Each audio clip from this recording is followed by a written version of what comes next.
You're listening to the Lanterns Radio Network. We are the network dedicated to empowering the individual, illuminating the truth, defending American exceptionalism, and inspiring future generations. Stay connected and get involved at lanterns.buzz for great radio. Get commentary and news of the day. Lanterns.buzz. Glorified. I mean, the dude that go to school, you know what I'm saying? He go to school, he go to Southern, he get his GED, his high school diploma, he get all that. He a square. You ain't nothing till you get out here and you shoot you somebody, you catch you a body.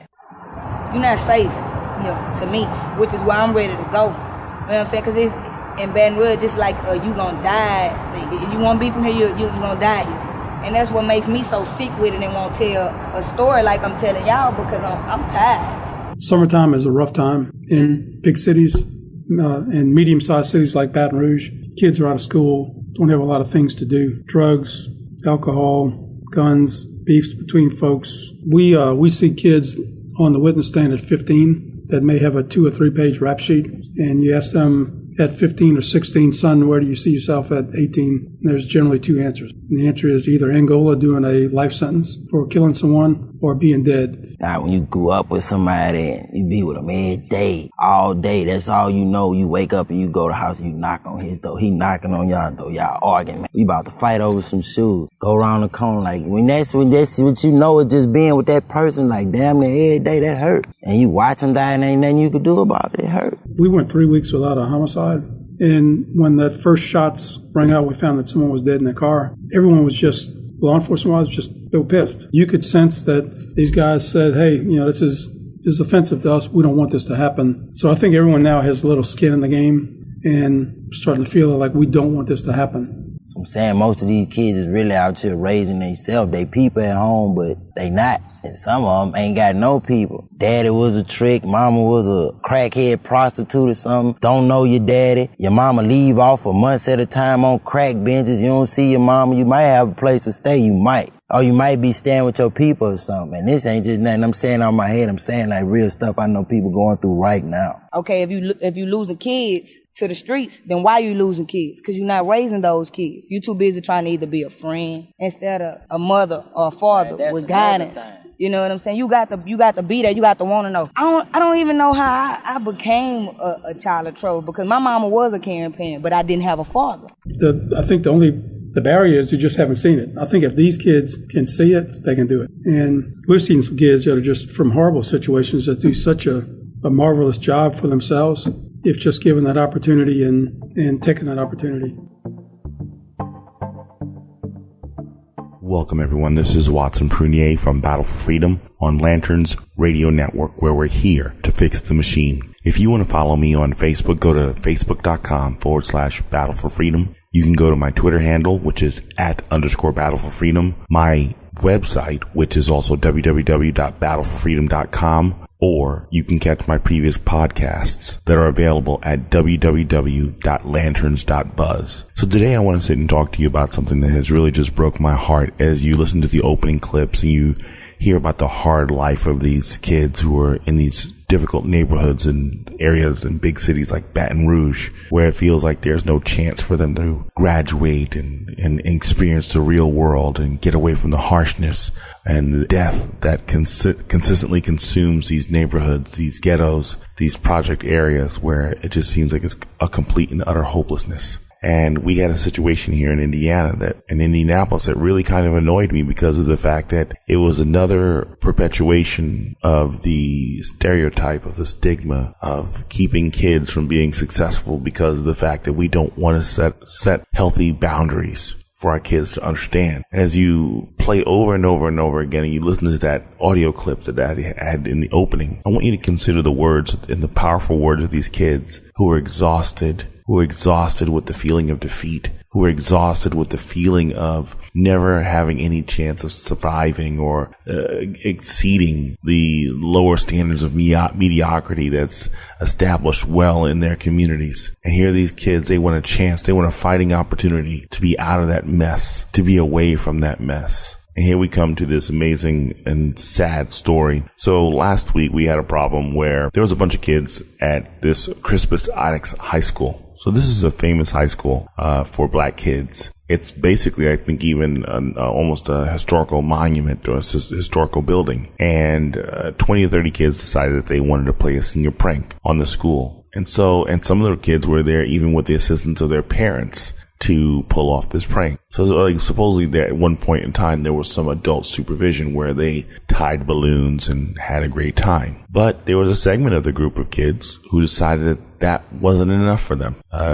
We find out that the initial report said, set off fire alarms and fire extinguishers and poured syrup here and there, balloons and all, but that wasn't the real story. The real story was the damage when they decided that they were going to write in chalk on the walls. Don't know exactly how that was done or what kind of damage that could have provided. But then the idea of setting off a fire extinguisher or even fire alarms in the hoses and the sprinklers are running and the gym floors are ruined. And and anyone would know that, polishing floors and keeping it, well to do, that's a lot of money. But it wasn't only that too. Came to find out that these kids also decided that they were going to take food that was dedicated to the homeless and they were going to spread and smear it all over the floors, I believe even the carpets around this historical school. And as I sit here, I want you to listen to the response. I want you to listen to the mentality of the people who were busted because of the fact that they were mad that many of them were denied the opportunity to walk during their graduation because the members who were involved in this atrocious act were prohibited from participating in graduation, and even one of them were the valedictorian. But take a listen here. Erica, some of the band students decided to put on their caps and gowns and stand across the street from the school anyway. For them, this punishment is a bitter pill. These are photographs of the interior of the school after the prank was executed. There is caution tape all over the corridor. There are balloons. There is chalk writing on the walls. There is even a group picture of those who participated. They told me they thought it was harmless, but now Elizabeth Herta won't be allowed to walk across the stage and receive her diploma. I was the first to graduate out of my family. In your family? And now you don't get to walk? No. What do they say? They're hurt too. They had been waiting for this moment for years. And what about the class valedictorian, Kayla Hawthorne? She says she spent hours practicing her speech and won't be able to give it. She has learned a lesson. When you show up to something, you're accountable for yourself. So, even if some people in your group do go too far, do some things that you were not even aware of in many of our cases, it's still something that you were a part of. But her father, who is the wrestling coach of the school, says the punishment was too harsh. They're not just destroying these kids, they're destroying the families that participate. And I'm getting calls from other parents now who kids weren't participating, who don't want to participate in graduation. Their class valedictorian's not there. The kids they grew up with in the school is not there. And they're feeling like the principal threw them under the bus. IPS says they won't tolerate this kind of vandalism, but worked out a deal so the students will get their diplomas. Those students will be participating in a campus beautification project as restitution for the damage that they've caused to the building. And in exchange for that, they will still receive their diplomas. So it's really interesting as you listen to this story about one of the things I can appreciate with the valedictorian is her taking accountability for the decisions that she made and basically stating, I was a party of the group and I got to deal with the consequences of the actions of our group. And I really am sick and tired of hearing these parents making excuses. They're complaining and they're saying, well, our kids don't want to participate anymore because the valedictorian is not part of this. But if we continue to protect our kids from experiencing the consequences of poor decisions, do we basically wait for them to come to that realization when they're sitting in prison? Do we sit there and decide that we don't want to take the hard road, stop being a friend like the kid said in the opening clip? See, a lot of people don't care for the way that I raise my kids or I raise my children, where I try not to treat them as my friend, but I establish boundaries. And many people would probably see the way that I raise my kids as some form of prison. And it is not. It's setting healthy boundaries because of the fact that I'm hoping any healthy boundaries that are established that they will prevent them from ending up in prison because no one gave them boundaries. And I'm tired when I see these videos of these mothers crying because of the fact that they're saying, oh, my kid was good, and they wouldn't do anything like this, but they just finished killing a whole bunch of people. They just finished committing a whole bunch of shooting or stealing or robbing or whatever. And it's because of the fact that, they didn't set boundaries for these kids to understand, no, you can't do this. You can't cross this line. You have to understand that there are consequences to your decisions. And these parents, what was one of the coaches there and his daughter's the valedictorian and he's complaining. These are the rules that were established. Now, mind you, I am a person of grace. I understand the grace of God. I understand that it's by grace that we are saved. I understand that as a believer of Jesus Christ and what he's done for me in the cross, that I should also extend mercy and grace to individuals. I completely understand.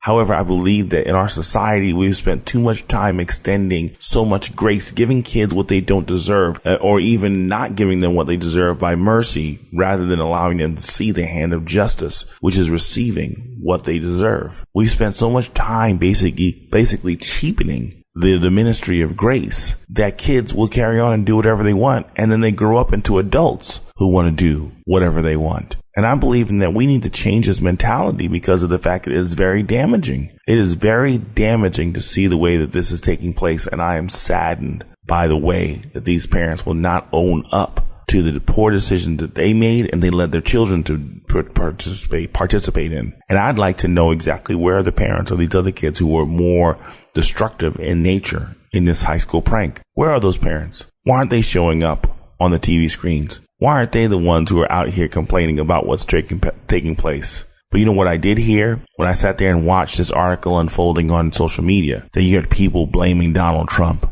That you had people blaming white privilege. That you had people basically going on along the lines of saying, well, you know what? When I was attending white schools, they did this and the kids were doing this and they were getting away. The white kids did this and they did the same thing and were able to walk down the aisle for their graduation. They were able to walk the stage. And I'm sitting here thinking, I was like, whatever happened to that unique phrase that said 2 wrongs don't make a right? This whole idea that we're so fixated on what other people are doing that if they do wrong and they don't get away with it, we figure we can do the same thing and that there shouldn't be any consequences to our actions. And I'm sitting here thinking, I was like, okay, we as Christians, do you think that we can take that before God when we stand before his seat? Do you think that God's going to sit there and say, you know what? I got you. Don't worry about it. Don't sweat about it. I've got your sin covered. This is not just sin that was on the cross, that was covered on the cross. But you know what? Because I saw white people do it, I'm going to let you have that. No, God isn't going to say that. There's a level of living that we're required to live up to. And to sit here and make excuses for the poor decisions that we make and then get mad because of the fact that people of a different skin color can get away with it or basically says that's our justification for doing it. Hogwash. And that won't even hold up in a court of law. So if it can't hold up in a court of law, why in the world do you think that we should keep that mentality going on and tell our kids to use that defense when we know that they shouldn't be doing wrong? How about we encourage them not to pursue doing wrong so that they don't have to worry about being penalized for something that they didn't do?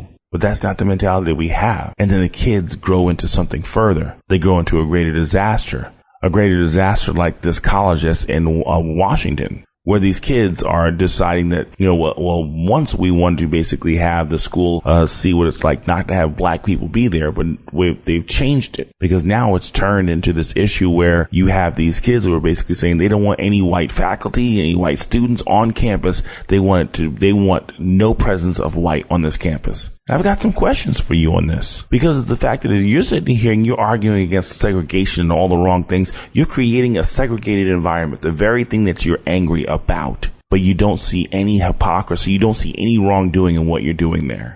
And then you have the nerve to complain about the whole idea that you're not getting the education that you were fighting for, that, that the man was holding us back from getting the education that we want. So you turn around and you finally get teachers who are willing to come in and teach your black behinds, and you're kicking these people out? You're kicking the very people who are giving you the knowledge and the information that you need to succeed. And in your pride, you are kicking them away. Let's see how that would happen if this school decided that they wanted to have a white pride movement. Let's see if they decided that they want to kick all the black people off the college campus and see how well that would go over. Let's see how well you would be so accepting of that idea. And better yet, I had a friend whose wife shared a great response to this when she was looking at the stupidity and what's taking place at that college. She said, you know what? You don't want white people there? So why don't we just take away the white teachers, the white sponsors, the white money that makes it available for them to be yahoos on the campus? Let's see how far your movement, your persecution that you're basically speaking out against will go when you don't have people to support your idiocy or idiocy. It's really sad. It's very stupid because of the fact that they're attacking the very people who are trying to help them succeed. And that's what you call graduating delinquents. See, that's the purpose of this whole show, is to call it Graduating Delinquents, where we look at what happened at Crispus Attucks School. We now look and see what's happening in these colleges. And we know that all this stuff even begins in the home, where we're basically schooling our kids into an ignorant mentality that tells them they should not be accountable for the poor decisions that they make. I tell you, you got to listen to some of the footage on what's taking place on this college, because it's just driving me up the wall. Difference between debate and dialectic. Debate means you are trying to win. Dialectic means you are using disagreement to discover what is true. I am not interested in debate. I am interested only in dialectic, which does mean I listen to you and you listen to me. What you want to speak on. This is not about you. On terms of white privilege. This is not a discussion. You have lost that one. I am talking about terms that serve the truth. Do I think that black students in sciences are targeted here? I do not believe that students of color are targeted in the sciences here. But maybe I misunderstand what you mean by targeted. To me, targeted means something different than what I just heard you define it as. I do not believe that anybody on our faculty with intent. I didn't hear you at the beginning. Your protest of Day of Absence, your presence taken as a protest, if you will. That's what you said in your email. Day of Absence has been here longer than I have. I have never protested it until. Would you like to hear the answer or not? No. Are you going to get You're useless then. You're not learning anything. No. Chill.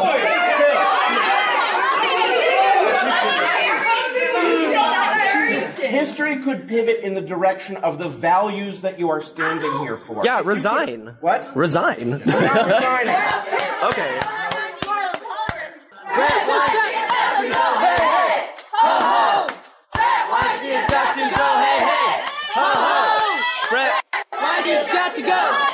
You also need to apologize tonight. We were listening to each other. Now we're not. You want to You're not listening to us. I am listening. No, you're not. How can I not be listening to you? You do not control this conversation. I'm not trying to control it. Yes, you are.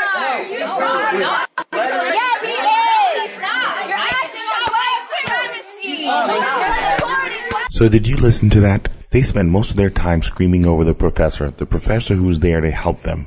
I couldn't believe it as I'm sitting there and watching all these white kids who are attacking this white professor as they're somehow some kind of legal representative for the black cause and black oppression. I'm thinking, like, idiots, they don't want you on campus either. Last time I checked, you are melaninely challenged and you will not be required to be on the campus as well. So how in the world can you sit here and defend this idiocy that's basically saying that you're not worthy enough to be on the campus? And that's where I believe that we're graduating these delinquents when they can't even reasonably process out this stupidity that's taking place right now. And they're attacking this professor. And this is a professor who basically says that he's a liberal progressive. So he meets the banner of an individual who's basically, quote unquote, sold out to help the people who are less advantaged, the people who feel oppressed. And now he's being oppressed. Now these students who do not have common decorum or the ability to carry on in a regular conversation because they keep talking over him. They keep shouting him down. They keep cussing him out. I had to bleep out. I had to delete most of the recording that I had there because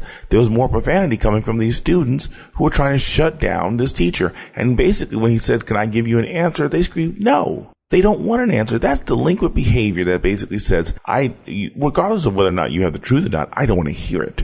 And I think that's the basic thing that we've seen with this Christmas addicts thing, where these kids understand that there was a truth. There was a responsibility of what they needed to do. If you were going to carry on a prank, let it be, as basic as possible, that did not require too much damage. But there wasn't. It was far worse than they anticipated, and someone had to pay the price, period. And I'm sick and tired of hearing, these people who are arguing to justify this animalistic behavior that's going to cuss people out, not hear what they have to say. That's the thing. As I talked to one of my buddies, one of my accountability brothers, we talk about this idea that accountability only works as long as you are basically following the current agenda. And if you go against the agenda, that your tolerance is no longer tolerated. And it's really sad because of the fact that the supposed tolerant ones are the most intolerant ones. And that's no way of moving society in a direction forward. When I sit here and I watch and see that, you have gay parade in DC and gay parade and I think in the Carolinas, and you have people who want to have a float for Trump. You have gays who are for Trump and they're basically excluded from the parade. Wait, hold on a second here. I thought that you were tolerant people. And these are tolerant people who are gay, who live in the lifestyle that you are fighting for, and you are now denying them their voice to speak. That's delinquent behavior.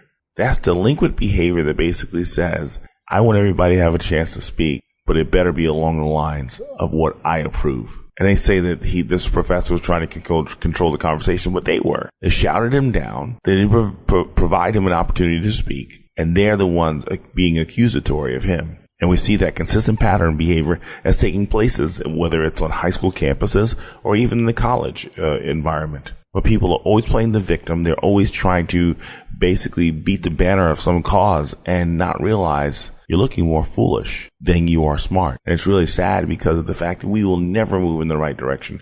We will never get to where we need to as long as we continue to support this animalistic behavior that has no accountability before humanity, before God. And I want to speak out against that. I want to challenge it because this delinquent behavior has not only found itself in our youth, but it is also present in our adults as well. And so when we get back from the break, I want to talk about a few more things that have continued to trouble me as we look at this graduating delinquent dilemma that's happening in the United States of America right now. I'm your host, Watson Prunier, on Battle for Freedom on Lanterns Radio Network, where we're here to fix the machine. I'll talk to you after the short break on the flip side. Doug, I never thought I could go back to school, but when it's this easy, it fits. I'm right there with you, Jackie, taking classes, watching lectures in the living room on the iPad. It's not hard. I can be a mom, make dinner, get my classwork done, and not miss a moment with my family. It's amazing. Yes, it is. Hey, it's Jackie Velasquez, and if Doug and I can do this, you can do this too. Higher education with Liberty University Online. Find out more about completing your college degree at the world's largest Christian university, Liberty University. Get all the details right now. Grab your cell and dial pound 250. When prompted, say the keyword Liberty University. Training champions for Christ since 1971. Liberty University Online. Find out more about learning online. Dial pound 250. Then say the keyword Liberty University. Liberty University Online with hundreds of degree programs to choose from. Call now, pound 250. Say the keyword Liberty University. That's pound 250. Say keyword Liberty University. You're listening to the Lanterns Radio Network. We are the network dedicated to empowering the individual, illuminating the truth, defending American exceptionalism, and inspiring future generations. Stay connected and get involved at lanterns.buzz. For great radio, get commentary and news of the day. Lanterns.buzz.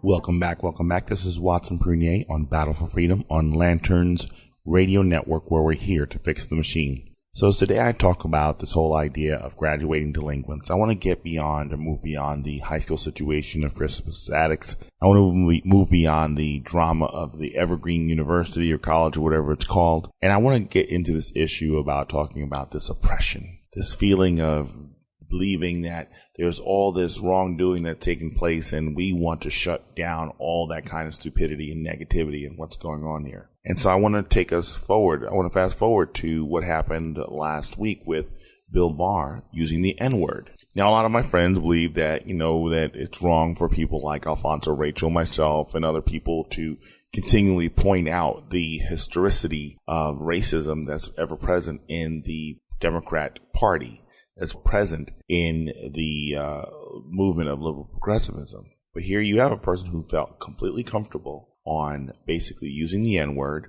There was some outrage, but you didn't see enough on TV as if it would have happened were conservatives to say this. It wouldn't be as bad as all the allegations and inferences. And I don't know how many black people that I know who are dead set on believing that Donald Trump is an out-and-out racist and that his actions continue to further and support and bolster the mentalities behind the white supremacists and the white nationalists. And it's really sad and unfortunate because of the fact that if the same level of indignation was present in how the people feel against Trump, against the likes of Bill Maher, against the likes of Harry Reid and other white Democrat senators who've made derogatory terms about black people, I think that I could appreciate your stance and wanting to speak out against it. But yet there is a level of contradiction. And I want you to hear it in this clip as Bill Maher is confronted by a famous black rapper. Take a listen. I just want to know two questions. What made you think that it was cool to say that? That's one question. I just explained. There was no thought put into it. Obviously, I was telling Dr. Dyson, comedians, they react. And it was wrong, and I apologized. And, more than that, I can't do. I accept your apology. But I still think we need to get to the root of the psyche, because I think it's a lot of guys out there who cross the line because they a little too familiar, or they think they too familiar, or it's guys that, you might have a black girlfriend or two that made them some Kool-Aid every now and then, and they think they can cross the line. And they can't. It's a word that has been used against us. It's like a knife, man. And you can use it as a weapon or you can use it as a tool. It's been used as a weapon against us by white people. And we're not going to let that happen again by nobody, because it's not cool. Now, I know you heard it's in the lexicon, everybody talking, but that's our word now. That's our word now. And you can't have it back. I know they trying to get it back. And I'm not talking about you, Bill. I'm not talking about you, Bill. Okay. But I'm talking about guys who cross the line every day because they got some black homies. They got some friends. They think it's cool. And it's not cool, because when I hear my homie say it, it don't feel like venom. When I hear a white person say it, it feel like that knife stabbing me, even if they don't mean it. So, I like your show, and it's a great show. And I just don't know sometimes, is this a political show or is it a show about jokes? And sometimes the jokes, I understand the format, and, you guys say it's a comedian show, but this to me is a political show. And I think you just have to not step on some of the political messages that you're saying with a joke, because some things just ain't funny. You know what I mean? This is real right here that we're going through. And I'm not trying to get on your case, Bill. I'm telling you, I like your show. I like you. But I think this is a teachable moment, not just to you, but to the people that's watching right now. You know what I'm saying? Dude, I think the people watching right now are saying that point has been made. So did you catch that? It was very annoying listening to that audio clip. I've listened to it over and over and over again, but I was completely bothered by the consistent bend-overing ministry that white America is doing to basically say, we're sorry for what's happened in the past, we're sorry for any racism that's happening in the present, but we don't want to hold other people accountable for their actions. Now, I will celebrate in the idea of the apology being accepted, but there was a huge but right after that. There was a huge but because of the fact that I don't believe that it is readily accepted, because of the fact that there's consistent anger. You remember what Alfonso said? He said, if the Democrats are so successful in making blacks so happy, why are they angry at Republicans? If your life is as great as it needs to be, if someone decides to utter the N-word, you should be so happy with your rose-colored glasses that nothing should be bothering you. But that's not the case. We see something completely different. And it's time for us to start being accountable for what we handle and how we process the information and data of what's happening from the outside world. So one of the things he says is we need to get into the psyche of this. I agree. I think that's a great step. Let's get into the psyche to understand why it is that Bill may have felt comfortable and other people and other whites could feel comfortable. So he goes along and making the inferences of the people who have been in relationships with with black people. And from what I've heard, Bill Maher has been in relationship with black people. And so they think that, because you've been around our culture, because you've supported our cause, because you uplift many of us, you have the right to have that word. And, as I'm sitting here listening to what he's saying and that how people got familiar, it was a weapon used by white people like a knife. And, and I really got bothered by this because the ignorance didn't stop. The ignorance didn't stop when he went on to talk about the whole idea of, it's not cool for it to be used, even though it's on our lexicon. So sounding a little sophisticated here about saying that this is in the word storage vault that we have and that it's now our word. When he said that, I was like, I'm done. You cannot own a word. That is the most asinine thing I've ever heard in my life. To say that you own a word, to say that black people own the N-word, it's so stupid. That's basically like saying that you own the air that's around you. You don't. And you can't own a word. Are you going to basically now say that only white people can utter the word C-R-A-C-K-E-R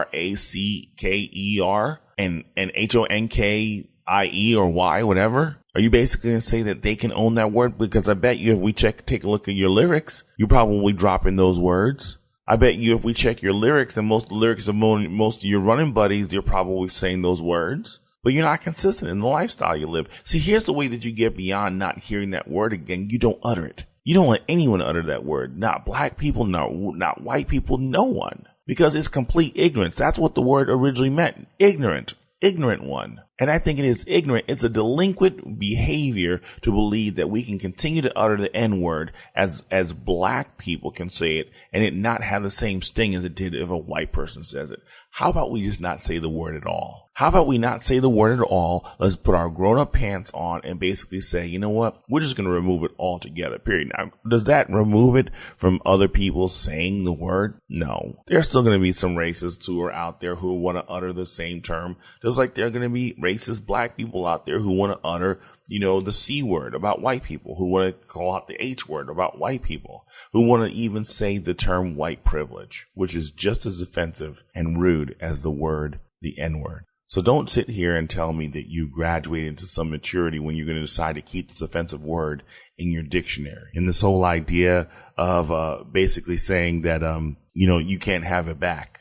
Like I said, you can't keep a word. You can't own a word. You can't take ownership on it. And I just, if you don't want to feel the venom, stop spewing out like a snake. Stop using the term. And when I see here and I watch the ignorance, what we heard earlier, from the high school or even what we hear on these college campuses of people feeling oppressed, like the only reason why you're oppressed is that you continue to enable the very words that oppressed you in the past, that you continue to enable the mentality that keeps you oppressed, that you continue to vote for the very people that are happy to see you oppressed. And it's not going to change until you change your dictionary, until you change your identity. Instead of identifying in the color of your skin, identify in the God who has rescued you. Because there are far too many Christians that I know who are identifying more in the plight of being a black person rather than the victory of being someone redeemed by Christ. And it's quite offensive to me that you would sit here and talk about the sovereignty of God and that God is in control and God is able, but you sit here constantly beating the banner of racism and black pride and all this stuff, where your greatest pride should be in the fact that you have been resurrected from the dead because of the finished work of Christ on the cross. But no, we want to continue playing the victim.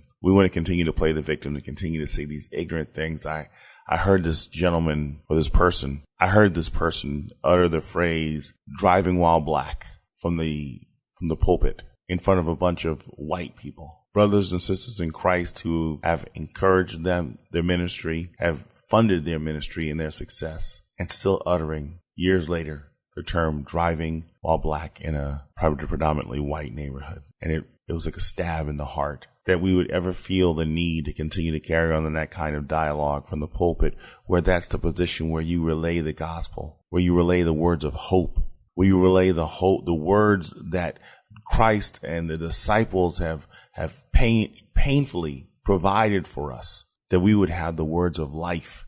And we sit here and we make a mockery of the cross. We make a mockery of the wonderful position and station of delivering the word of God to people who may have never heard it before. And so as I sit here continually frustrated in the ministries that I serve in, finding that there is this enablement of anger and bitterness from blacks who call themselves Christians, but they take advantage of the pulpit and they basically use it as a banner to beat this drum of oppression. I'm sitting here thinking like your oppression was nothing like what the Jews experienced. Your oppression is nothing like what Christ experienced. But you carry on acting like your suffering was greater than the suffering of our Savior. It's greater than the sufferings of any of the characters that were in the Bible. I dare say no. It was atrocious what happened to blacks, but that was 150 years ago. And any recent racism that took place is all, or most, for the most part, happening at the hands of the very people that they enable to do that to them. So why don't we move away from that ignorance? Why don't we move away from that stupidity that prevents you from honestly identifying your true enemies? And the truest enemy that you would have is not the guy with the pitchfork and red outfit. It's the person in the mirror. The person in the mirror who will not do the correct introspection to evaluate what kind of blessings that they have in life, rather than constantly pointing out their deficiencies. I don't know how a pastor can get up there. Yes, the pastors are regular human beings. I don't know, but I struggle with trying to make sense of someone who has the great station, the great privilege and honor to deliver the word of God, and is constantly always being a victim. It's rather unfortunate. It's very unfortunate. But let's move on away from that situation in Bill Maher, because I want to take a little bit further in this delinquent behavior, in graduating delinquents, because then we start taking it from the words, the verbal abuse, the little actions that we didn't think they were going to matter, to, you uttering these words of abuse and oppression. And then you move then to now where, Maher was making this comment about, well, comics just react, and they just react. No. There are things that they sit on and wait, they meditate on for months and weeks and time on end. And then when the opportunity presents itself, they come out and they say something that they've been dying to say or dying to do for so long. And that takes me to even the disaster of what Kathy Griffin had done weeks ago with the beheaded mannequin of Donald Trump. And no matter how much he tried to spin that delinquent behavior, that believed that decapitating an effigy would not have any negative consequences, is what's even more ignorant and delinquent in and of itself. To believe that you can carry on and you can allow your free speech to go so far and that there will be no consequences for your action. If saying fire is illegal in the movie theater, now how many people that are so angry that we believe that her First Amendment rights were attacked will go into a movie theater right now and yell fire in the movie in the middle of a theater? Because you know that there are consequences that come with those actions. And even Kathy, even in her words, basically said, yeah, we're going to upset some people. We're going to go to jail or something along those lines. Those are the words that were stated. But then what was worse is after the next day with an apology, you come back 2 days later, and instead of owning up to your mistakes, you're now going to make yourself a victim. You're going to attack the president, saying that he broke you, that he broke you. Even though you don't mess with the wrong redhead, you're a strong, virulent woman who will not be put down by the likes of the toupee master. To sit here continually insulting him, and then rather than gracefully walking off the scene to basically say, I was wrong. We don't want to tell our kids this when they're growing up. We don't want to tell our kids this when they're going to graduate and deal with senior pranks. We don't want to deal with this when they go to colleges and they have a responsibility to learn how to cope and function in society. And now we have an actress that supposedly in the beginning introduced by her attorney as a well-renowned comedian. And now all of a sudden she's a standout, a nobody, some unacquired taste. See, delinquent behavior can't even keep the story correct. Delinquent behavior carries on and with the lie and build upon lie upon lie upon lie. And the moment that you spin one lie, you're constantly trying to make certain that your original lie does not lose its flavor or bite so you can keep people deceived. That's delinquent behavior. That is plain old simple delinquent behavior. And then it moves us into this next phase that troubles me about graduating delinquents that I see that are in the country. Take a listen to this audio. Going back, the three requests were, number one, be loyal. Number two, let the Mike Flynn thing go. He's a good guy. He's been treated unfairly. And number three, can you please tell the American people what these leaders in Congress already know, what you already know, what you've told me 3 times, that I'm not personally under investigation? Those are the 3 things he asked. Yes, sir. You know, this investigation is full of leaks left and right. I mean, we've learned more from the newspapers sometimes than we do from our open hearings, for sure. Do you ever wonder why, of all the things in this investigation, the only thing that's never been leaked is the fact that the president was not personally under investigation, despite the fact that both Democrats and Republicans and the leadership of Congress knew that and have known that for weeks? I don't know. I find matters that are briefed to the Gang of 8 are pretty tightly held, in my experience. This is what annoys me so much about this whole process that's taking place with our president and the Comey investigation or testimony, is that here we have so many people who were hell-bent on basically proving that there was Russian collusion, that they were going to buy anything that came on the news. And now you have it. Now you have it that there was no investigation in the president, and that it was basically all manufactured, and that Democrats and Republicans knew this information, yet this kind of data was not leaked out to the public. And honestly, to tell you the truth, if it was, I still think they would reject it. I mean, look what they're doing now. They're rejecting the fact that the information against the president was not substantiated by Comey in his testimony. And yet people are still spinning the news. That's delinquent behavior. That's delinquent behavior that basically decides to say that I am going to spin this the way that I want because the results did not come out in the way that I desired. Isn't that exactly what we do when our kids carry on and do what they want, even though we tell them to do not proceed down that course of action? And the mainstream media has proven itself to be the greatest delinquents that society must deal with today because their unwillingness to basically just focus on the truth, to broadcast the truth rather than editorialize everything. And sadly, by people like myself and other podcasters and article writers like on Lantern's media network, Lantern's radio network, when we're podcasting, we actually have to go out and expose that nonsense. Other broadcasts, The Blaze, Fox, or Tucker Carlson, you name it, they're out there trying to fight and offer some kind of balance to the foolishness that's going on out there. And it's really sad because even my cousin, who basically is self-described as a liberal, and he even recognizes that after all this testimony with Comey, he's like, they really need to drop it now. It's really stupid. It's really bad. It's really looking bad on them to continue to pursue this course of action. And again, I really appreciate what he shares and then his input and what he has. And I really appreciate that of all the people who could say that's my cousin, who does not always buy the things that the Republicans and conservatives are saying, but tries to keep an open mind. And he's saying, shut the program down. Sadly, it won't end because of the fact that division is a money-making thing. So start looking at the money when you understand why it is that we're still divided. Now, here's a little bit more on this whole Comey investigation because it talks about delinquency at its highest level. Take a listen. Yes. And finally, did you show copies of your memos to anyone outside of the Department of Justice? Yes. And to whom did you show copies? I asked, President tweeted on Friday after I got fired that I better hope there's not tapes. I woke up in the middle of the night on Monday night, because it didn't dawn on me originally, that there might be corroboration for our conversation. There might be a tape.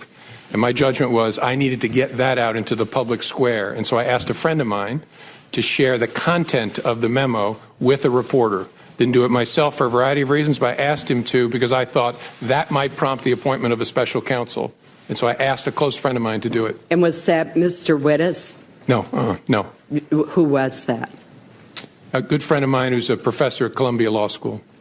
Thank you. So did you catch that? He just confessed to breaking the law, to being one of the leakers. See, there's a recording out there for him being interviewed by Trey Gowdy on March 20th of this year, where he talks about the integrity of the administration of intelligence, the agencies of intelligence, and how they delicately handle the critical data and how they take it seriously on their oath of maintaining the secrecy of personal information. And this guy just confessed. He just confessed to basically breaking the law of sharing secret information, and the media is completely silent. That is delinquent behavior. That is delinquent behavior for a lot of people right now who are still desiring to see this president fall, that you continue to carry on your delinquency. Even Jim Carrey has been reported of saying that Kathy Griffin didn't go far enough in her decapitation of Trump, bloody decapitation. And so what happens is we take this where there's that, you know what? Now I understand why some people want to go out and say, well, if other people can get away with it, why shouldn't I? But the problem for me is that I can't do that. As much as I'll see and watch and know that Comey and Clinton and Obama and many of their kin will basically get away with breaking the law, I don't choose that or pursue that course of action because I know that I'm accountable to God in my actions. And so while people will see that there is no justice that's meted out against people who abuse the system, the graduating delinquents continue to believe that they don't have to be accountable for their actions. And when you see things like this happening on the Hill, when you see things like that happening in the political arena, maybe one would be inspired to decide that they're going to break the law. But that's not the case. That's not the way that things are happening. Even though we see the way that people are getting violent, the Antifa people who wear their masks like the KKK and they go out there throwing bricks at people. They go out there and they mace people. They go out there and they violate the civil liberties of American citizens. They try and shoot them down. They try and shut them down by talking over them and getting violent. Many of them getting arrested with weapons that could really seriously injure people. But these are the people that you're aligning yourself with. And the violence that takes place where you say that it only happens in the Trump rally. It happens at Trump rallies because it's either a response to the aggression from Antifa, the anti-fascists, the Marxists who are happy with the chaos and the destruction of this country. It's time for us to wake up and recognize we're being played. You're being played by these delinquents who are encouraging delinquent behavior. And we have to do differently. We need to stop acting like we have all the answers. And I want to roll the tape on something that I thought was very interesting that was pushed out almost 50 years ago. Take a listen. You just don't understand. Maybe we do, son. Don't think you have a corner on all of virtue vision in the country, or that everybody else is fat and selfish and you're the first generation to come along that's felt dissatisfied. They all have, you know, about different things, and most of them didn't have the same opportunity and freedoms that you do. Let's talk poverty. Most places in the world, that's not a problem. It's a way of life. And rights, they're liable to give you a blank stare because they may not know what you're talking about. The fact is, more people are living better right here than anywhere else ever before in history. So don't expect us to roll over and play dead when you say you're dissatisfied. It's not perfect, but it's a great deal better than when we grew up. 100 men standing in the street hoping for one job, selling apples on the street corner. That's one of the things we were dissatisfied about, and you don't see that much anymore. You're taller, stronger, healthier, better educated, and you live longer than the last generation. And we don't think that's altogether bad. You've probably never seen a quarantine sign on your neighbor's door. Diphtheria, scarlet fever, whooping cough. Probably none of your classmates are crippled with polio. You don't see many mastoid scars anymore. We've done quite a bit of fighting all around the world. Whether you think it was moral or not, a lot of people are free today to make their own mistakes because of it. And that may just include you. I don't know. Maybe part of it's the fact that you're in a hurry. You've grown up on instant orange juice. Flip a dial, instant entertainment. Dial 7 digits, instant communication. Turn a key, push a pedal, instant transportation. Flash a card, instant money. Shove in a problem, push a few buttons, instant answers. But some problems you can't get quick answers to no matter how much you want them. We took a little boy into Central Receiving Hospital yesterday. He was 4 years old. He weighs 8.5 pounds. His parents just haven't bothered to feed him. Now give me a fast answer to that one. One that'll stop that from ever happening again. And if you can't settle that one, what about the 55,000 Americans who will die on the highways this year? That's nearly 6 or 7 times the number that'll get killed in Vietnam. Why aren't you up in arms about that? Or is dying in a car somehow moral? Tell me how to wipe out prejudice. I'll settle for just the prejudices you have inside yourselves. Show me how to get rid of the unlimited capacity for human beings to make themselves believe that they're somehow right and justified in stealing from somebody or hurting somebody. And you'll just about put this place here out of business. I don't think that we're telling you to lose your ideals or your sense of outrage. They're the only way things ever get done. And there's a lot that still needs doing, and we hope you'll tackle it. You don't have to do anything dramatic like trying to come up with a better country. You can find enough to keep you busy right here. While you're at it, don't break things up in the name of progress or crack a placard stick over somebody's head to help him see the light. Be careful of his rights, because your property and your person and your rights aren't any better than his. And next time you may be the one to get it. We remember a man who killed 6 million people and called it social improvement. So hang in. Don't try to build a new country. Make the old one work. It has for over 400 years, and by the world's standards, that's hardly more than yesterday. I find it interesting as we see them having this conversation with this teenager who believed that he had all the answers. And we see the same problem right now as they are only trying to establish healthy boundaries for this kid. You know, they're basically trying to help them or help this guy think. And I think that there's a lot of people out there who want to teach today's youth, the millennials, to learn how to think, most adults to learn how to think. But I think for the most part, most people have taught what to think. So they have a pre-programmed response on how do they respond, deal in certain situations. You know, as we sit here talking about the corruption and the garbage that's taking place, you know, in Indianapolis last week, you had 12 people who were arrested, 12 people who were fined because of the fact that they were caught up and busted in election fraud schemes. And they turned around and I think they were registering one non-U.S. citizen. They registered one person who was dead, all for the hopes of trying to make it available for Hillary to win the election. And you guys said that there was no voter fraud. You say that there's no voter intimidation. This is the reason why we need voter ID laws. This is the reason why we need to make sure that we have the ID to make certain that when people come to the poll, they are not properly or improperly abusing the system to get their way. You know, work into the system. You want to see change, make yourself a public official. You want to see some of these changes, get involved. Just like how you listen to the testimony of the former the former police commissioner of Dallas, a black gentleman whose son was unfortunately killed by the police. He basically at 18 decided to join the force and then turn around and end up being the longest sitting commissioner in the history of Dallas, police officers or police commissioners. But he got involved. And that's the way that you get involved. It's not this picketing.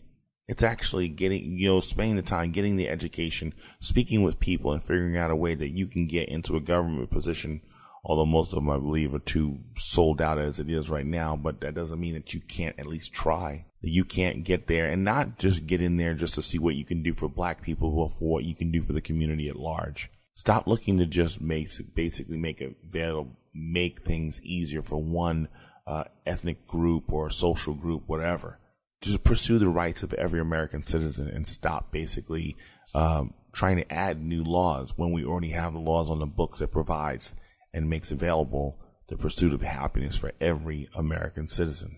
And it's really unfortunate because it's delinquent behavior.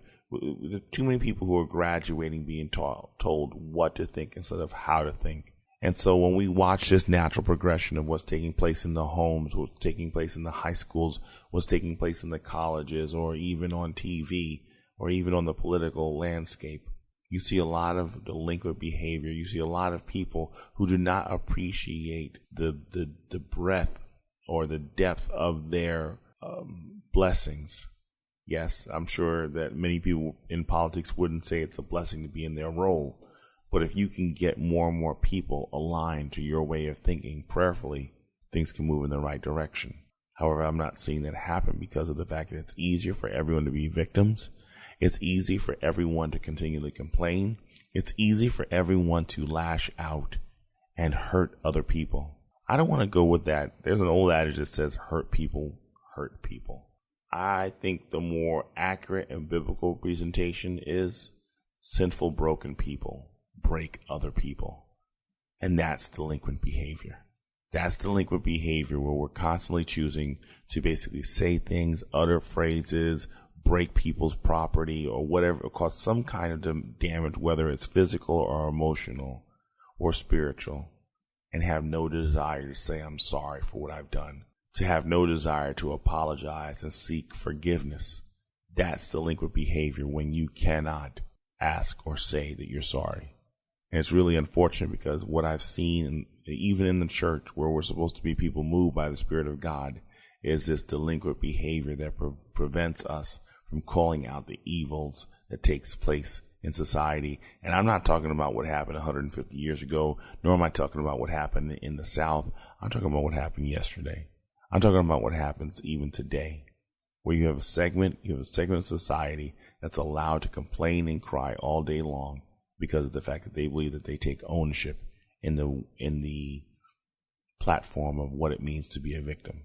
And I think that's very self-centered and misguided, and it has to change.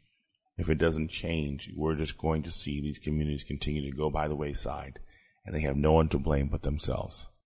Heavenly Father, I just want to lift up this country to you. I want to lift up every last person on this country, whether legal or illegal, praying that you would humble them, draw them to you, Lord God, so that they would receive the words of grace and peace and leave beyond the immature lifestyles, but allow themselves to walk into a lifestyle that's fully submitting themselves to you and your word and your way. Please, Lord God, touch this nation, touch this president, protect him and his family, protect even former President Barack Obama and his family, because I believe there are far too many people who are dead set on seeing their destruction and not appreciate them for also being fellow image bearers of you. So please help us, Lord, Father God. In Jesus' name we pray. Amen. Thank you for listening to Battle for Freedom on Lanterns Radio Network, where we're here to fix the machine. Take care and God bless.